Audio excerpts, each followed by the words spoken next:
Hello guys, welcome to IBTS YouTube channel. जैसे कि आप सबको पता है कि डिफरेंट डिफरेंट टीचिंग के एग्जाम्स हैं जो वो आ रहे हैं डिफरेंट डिफरेंट स्टेट्स के और यूटी का भी है ना।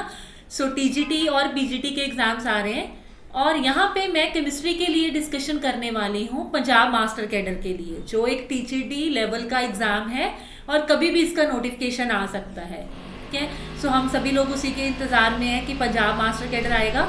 सो हम लोग अभी उसके ही एक बहुत ही इम्पॉर्टेंट टॉपिक जिसके बारे में क्वेश्चन आना ही है हर साल पेपर में, कभी होता नहीं है कि ना हो। आप जितने भी प्रीवियस ईयर देख लीजिए, आपको पक्का उसके ऊपर एक क्वेश्चन मिलेगा। The name of the topic is UV visible spectroscopy. किस किस तरह के क्वेश्चन आएंगे हम पढ़ने के साथ साथ उसके ऊपर डिस्कशन भी करते रहेंगे। सो चलो जल्दी से शुरू करते हैं। देखिए, टर्म स्पेक्ट्रोस्कोपी का मतलब क्या है। Spectroscopy is the measurement and interpretation of electromagnetic radiations absorbed or emitted when the molecule or atom or ion of a sample move from one energy state to another energy state। जब कोई molecule या atom या ion एक energy मतलब ion का sample एक energy state से दूसरी एनर्जी स्टेट पे जंप करता है तो उसकी वजह से जो इलेक्ट्रोमैग्नेटिक रेडिएशन, वो ये सब करने के लिए जो इलेक्ट्रोमैग्नेटिक रेडिएशंस वो अब्जॉर्ब या रिलीज करता है, रिलीज मतलब इमिट करता है, उनको उनकी वजह से जो मेजरमेंट करी जाती है that is called spectroscopy. Okay, so आ जाइए टाइप्स ऑफ स्पेक्ट्रोस्कोपी। सबसे पहले आ गया बेटा atomic spectroscopy. Here the changes in energy takes place at atomic level, मतलब एटॉमिक लेवल पे होंगे, सिर्फ एक एटम्स के लेवल पे एनर्जी में चेंजेस आएंगे। So atomic absorption spectroscopy and flame photometry इसकी एग्जांपल्स हैं। सेकंड आ गया molecular spectroscopy. Here the changes in the energy takes place at molecular level. Changes कहाँ पे टेक्स प्लेस होंगे? मॉलिक्यूलर लेवल पे। ऊपर कहाँ पे थे? एटॉमिक लेवल पे। इसमें आ गया हमारा UV spectroscopy, calorimetry, infrared spectroscopy and many more. Okay, so आज हमारा मेन टारगेट है यूवी स्पेक्ट्रोस्कोपी। सो चलो बढ़ते हैं। absorption spectrometry। absorption spectrometry can be defined as the measurement of absorption of radiant energy by various substances।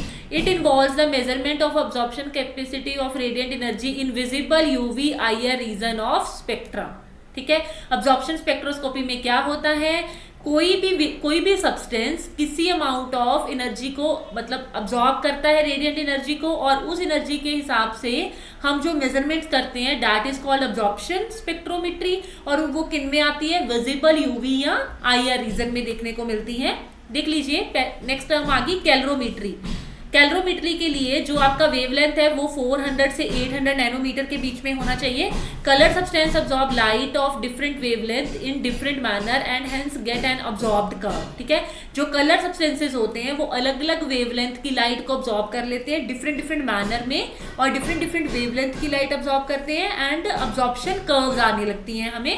And the lambda at which the maximum absorption takes place is called lambda max. इसमें से lambda maximum का value निकल सकता है, जो बड़ा use होता है आगे, वो कहाँ से निकलता है कि एक ऐसी वैल्यू, एक ऐसी वेवलेंथ जहां पे सबसे ज्यादा अब्जॉर्प्शन होती है दैट इज लैम्डा मैक्स।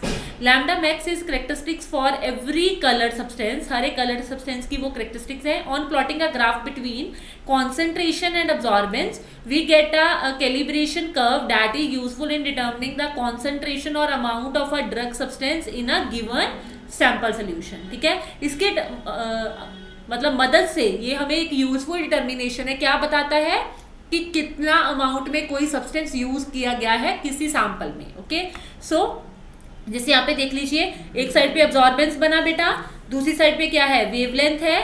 इन दोनों के बीच में ग्राफ, सबसे ज्यादा बड़ी अब्जॉर्प्शन कहाँ पे हुई? इस पॉइंट के ऊपर। दैट मीन्स ये लैम्डा मैक्स की वैल्यू है 217 nanometre, that is the lambda max. Okay, so next आ जाइए यूवी स्पेक्ट्रोस्कोपी। यहां से हमारा मेन टारगेट शुरू होता है हमारा आज का टॉपिक का। UV spectroscopy is concern with study of absorption of UV radiation. Of course इसमें यूवी रेडिएशंस आती हैं। UV radiations are called ultraviolet radiations.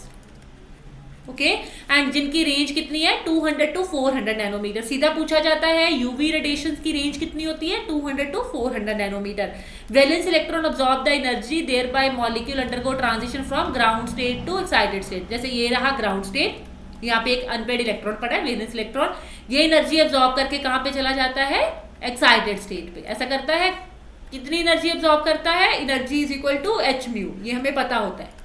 Journal concept हमने अपनी एटॉमिक स्ट्रक्चर वगैरह वाले चैप्टर्स में ये जर्नल कॉन्सेप्ट्स पढ़े होते हैं।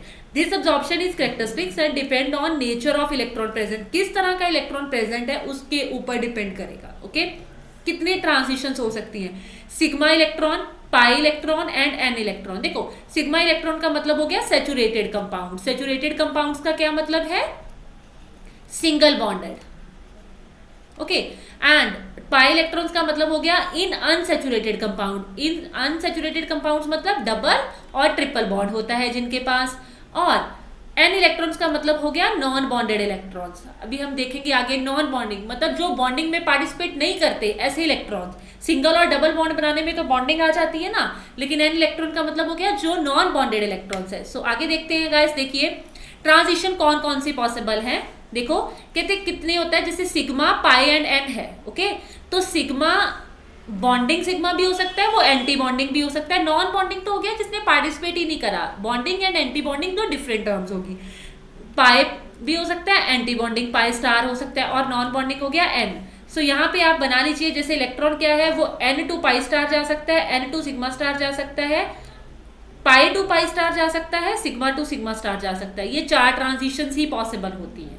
ओके, जैसे आप अगर कह दो कि सिग्मा टू पाई स्टार जाएगा, ये नहीं होता। ठीक है, ट्रांजिशन कौन कौन सी होती है, जैसे this is sigma, this is pi, this is an, this is pi star and this is sigma star, ऐसा बनाया हुआ है। तो देखो वो क्या है, सिग्मा से सिग्मा स्टार जा सकता है, इलेक्ट्रॉन पाई से पाई स्टार जा सकता है, एन से पाई स्टार जा सकता है, या एन से सिग्मा स्टार जा सकता है। ये 4 पॉसिबिलिटी हैं ट्रांजिशंस की। ओके, सो देखो पहली आ गई हमारी sigma to sigma star transition. कौन सी ट्रांजिशन कब होती है, 4 पॉसिबल ट्रांजिशंस हुई। अब हमें ये सीखना है कि कौन सी ट्रांजिशन कब होती है। Sigma electron from orbital is excited to corresponding anti bonding, मतलब सिग्मा बॉन्डिंग एंटी बॉन्डिंग पे चला जाता है। The energy required is large for this transition. देखिए गाइस, ग्राफ से पता चलता है सिग्मा सबसे नीचे पड़ा है, सिग्मा स्टार सबसे ऊपर पड़ा है, तो सबसे ज्यादा एनर्जी इधर जाते होते एनर्जी बढ़ रही है ना, सबसे ज्यादा एनर्जी हमें इस ट्रांजिशन के लिए चाहिए। ये पॉइंट याद रखोगे, इंपॉर्टेंट रहेगा।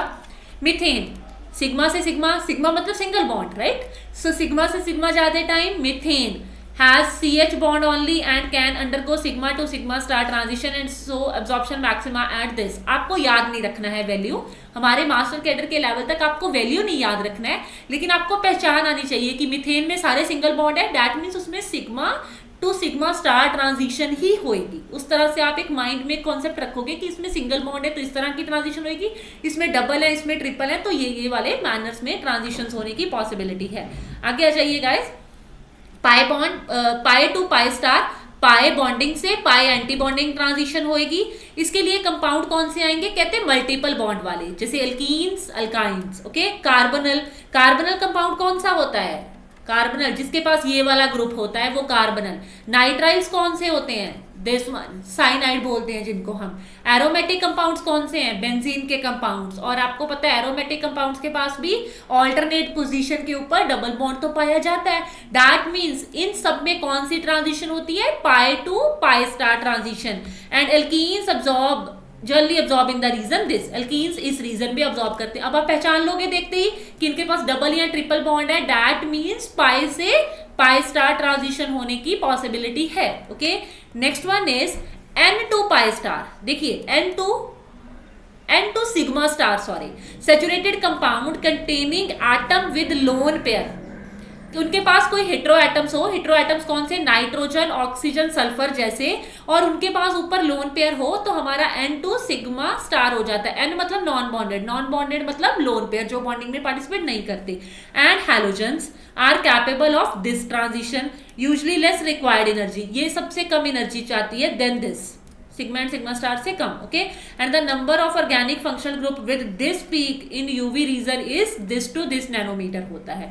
आपको याद रखना है इसके लिए पहली चीज तो compound should be single bonded, और दूसरी चीज कंपाउंड के पास कोई ऐसा एटम पड़ा होना चाहिए जो nitrogen, oxygen, sulphur and halogens में से कुछ भी हो सकता है, जिसकी क्या होती है N to sigma star transition होएगी। और इन एलिमेंट्स के पास क्या होने चाहिए गाइस, लोन पेयर होने चाहिए। ओके, नेक्स्ट आ जाइए, N2 pi star, an electron from non-bonded orbital promoted to anti-bonding pi star orbital. अब देखो containing double bond involving heteroatoms. अब यहाँ पे क्या होना चाहिए, डबल बॉन्ड भी होना चाहिए और heteroatoms भी होना चाहिए, जैसे C डबल बॉन्ड हो.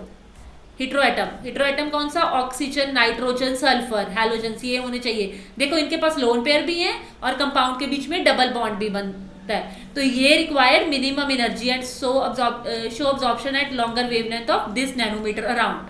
मतलब इनका एक वैल्यू जनरल बताया होता है कि ये इसके अराउंड अब्जॉर्प्शन शो करेंगे. ओके गाइस, नेक्स्ट आ जाइए. सिग्मा टू पाई स्टार और pi to sigma star transition दो हैं, 5th and 6th. These electronic transition are forbidden. ये तो फॉरबिडन है ना transition, and only are theoretically possible. ये सिर्फ थियोरेटिकली पॉसिबल है, ये जर्नली पॉसिबल नहीं है. जर्नली तो हमने देखा कि 4 ही होती हैं. N to pi star and pi to pi star electronic transitions show absorption in the region above this nanometer which is accessible to UV visible spectrometry, and UV spectrum is only a very few band of absorptions. ठीक है, in case में बहुत कम absorptions के bands बनते हैं. ये forbidden है, ये पॉसिबल नहीं है. पॉसिबल कौन सी थी, पहले वाली 4 ही थी. ओके, नेक्स्ट आ जाइए गाइस. अभी हम कुछ टर्म्स के बारे में बात करते हैं that are used in UV visible spectroscopy. सबसे पहले आ गया क्रोमोफोर्स. आप लोग अपने प्रीवियस ईयर देखोगे, इनके ऊपर क्वेश्चन पूछे गए हैं. Chromophore is defined as the nucleus और any isolated covalent bonded group responsible for absorption of light radiation. Chromophore क्या है, कहते हैं इज डिफाइंड एज न्यूक्लियस और any isolated covalent bonded group.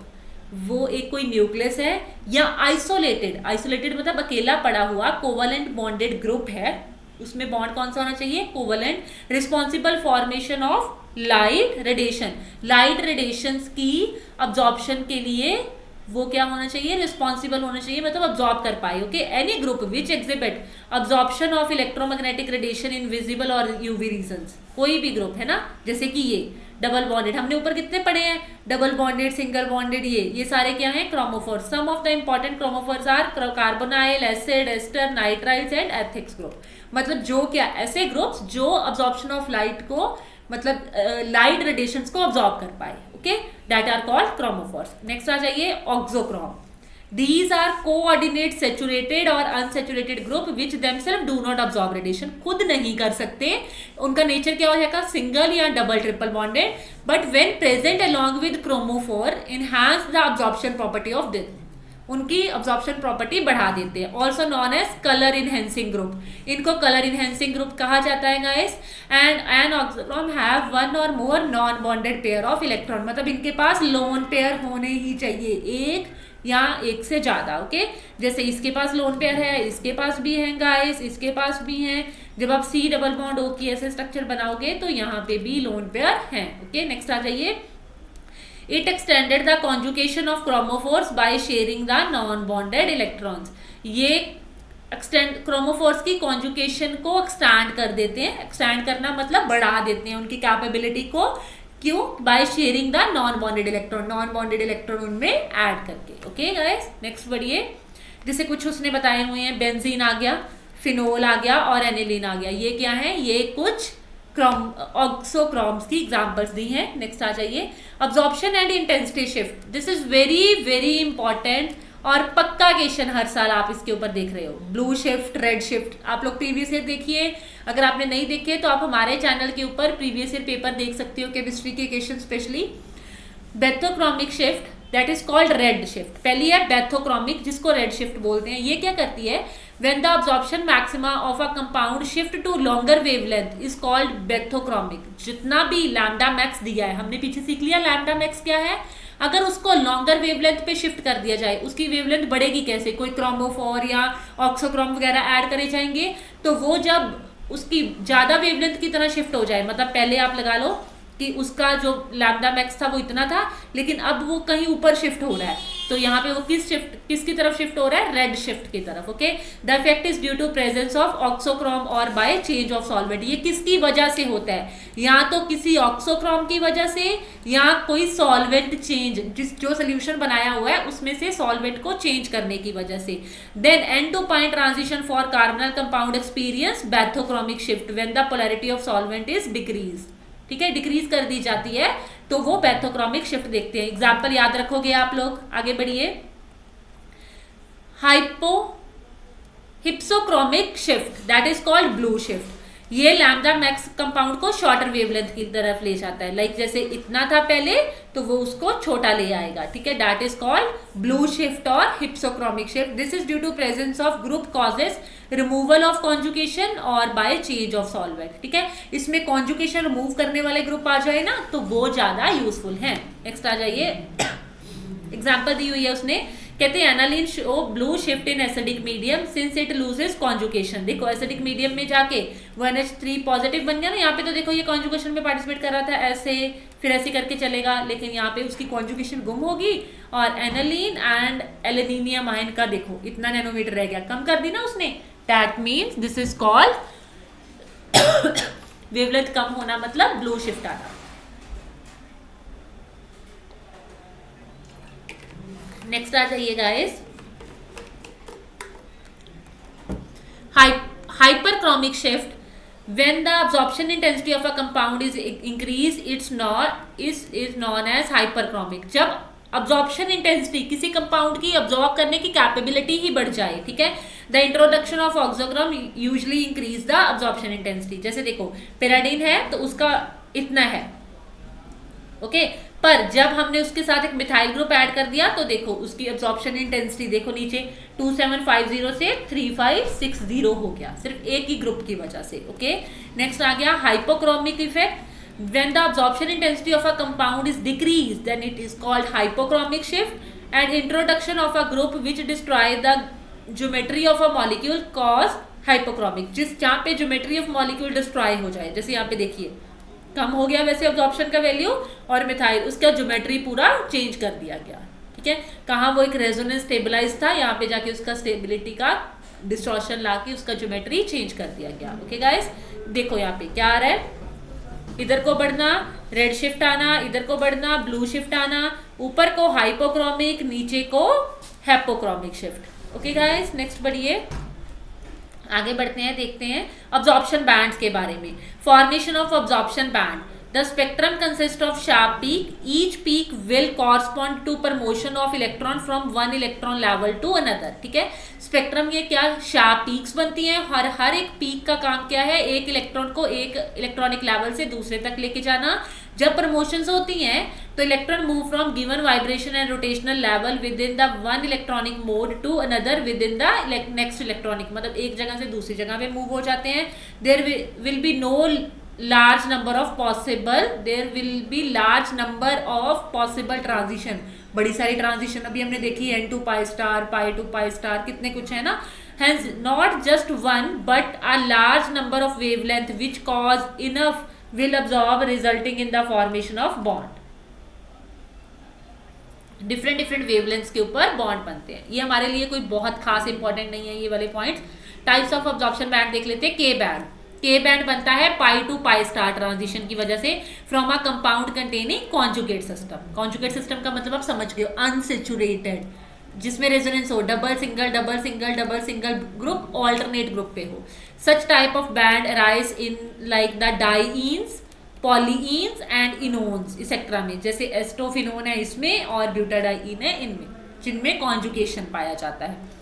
Next आ गया guys R band, is originate due to n to pi star transition of a single chromospheric group and have at least one lone pair of electron on the heteroatom।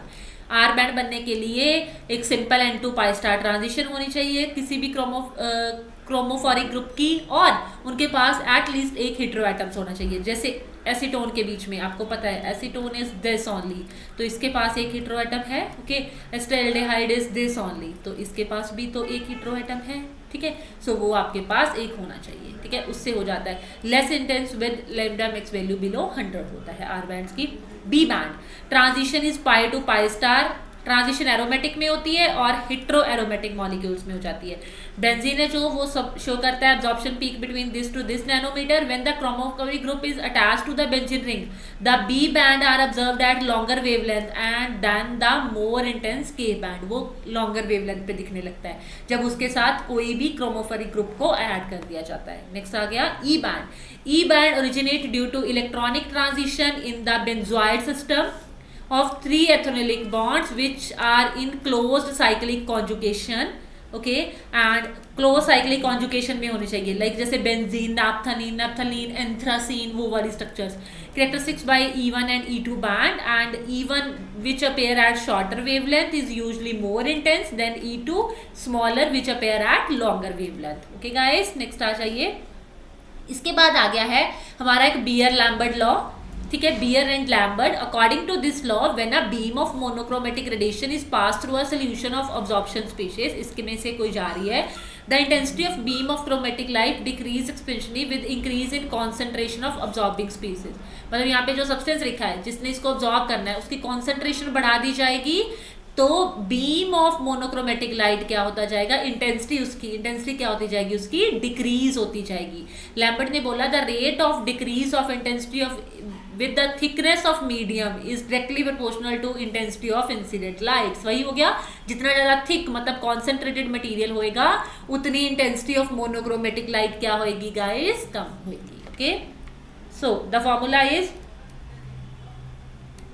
Absorption is equal to epsilon, उसका molar absorbability कितना है, B आ गया path length. जैसे मान लो ये मैंने कोई भी सिस्टम लिया ना जिसके बीच में वो सोल्यूशन है, इस सोल्यूशन का कितना कॉन्सेंट्रेशन है, दैट इज सी, उसकी मोलर अब्जॉर्बिलिटी कितनी है वो हमें पता होगी या हमने फाइंड करनी होगी, अब्जॉर्बेंस उसका फाइंड करना है। बी पाथ लेंथ पता क्या है, ये कितना है, मान लो ये कोई ऐसी ट्यूब है, ये कोई ऐसी ट्यूब है, क्या है वो, इसका पाथ लेंथ मतलब इसकी विड्थ कितनी है, that is the path length and with is in centimetre, ये मोल सेंटीमीटर और ये मोल पर लीटर में होगा, यूनिट याद रखे जाएंगे। ठीक है गाइस, सो इसका डेविएशन सिंपली उसने बोला हुआ है, बियर लैम्बर्ट लॉ का क्या रहता है, आइडियल डेविएशन ऐसे पॉजिटिव मतलब अब्जॉर्प्शन ज्यादा, नेगेटिव मतलब कम, सिंपली। ओके, सो ये था हमारा यूवी विजिबल स्पेक्ट्रोस्कोपी। ठीक है, इसमें कोई भी टर्म जो आपको समझ नहीं आई हो, क्योंकि बेटा आप लोग ये बात बहुत अच्छे से जानते हो कि ये एक वास्ट ऑर्गेनिक का टॉपिक है, ठीक है, जिसके लिए आपको ऑर्गेनिक केमिस्ट्री के बेसिक ग्रुप्स के बारे में पता होना चाहिए।